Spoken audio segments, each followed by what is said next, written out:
2022. április 10. Itt van a Bahá'í kert, az akkói Bahá'í kertben egy hatalmas nagy olajfa. Eddig lehet jönni.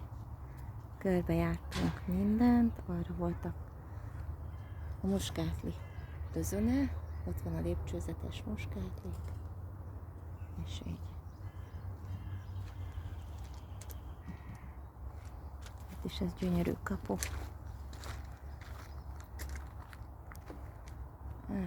Hátrább nem tudok már menni, mert itt van egy kapu, és ott még dolgozik két kertész, de mintha ez így megállna a növekedésbe. Olyan gyönyörű. Ott van hatalmas, nagyon-nagyon régi olajfa lehet. Talán még 1000 éves is.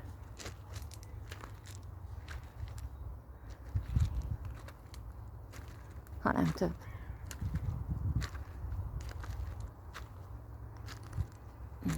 Na.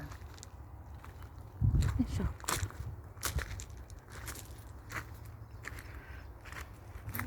Akkor még arra van egy rész. Most arról jöttem. Ez lesz a hátam mögött. És arra van a kijárat.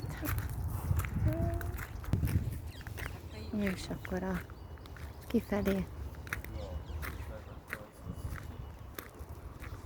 onnan jöttem. Ott volt egy ilyen kis kör, jobbra-balra, kertecske, és itt is.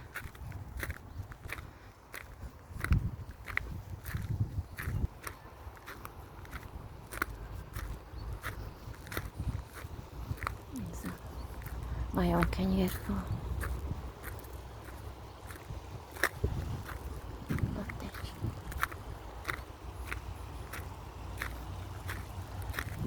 Le van zárva fölfelé.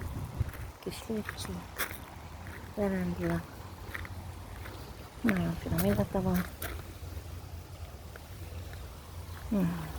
És ott van a kis vízesés.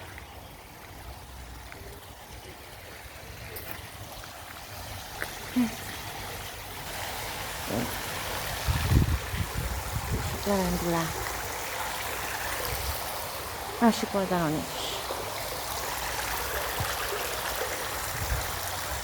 Akkor Bahá'í kert, 2022. április 10.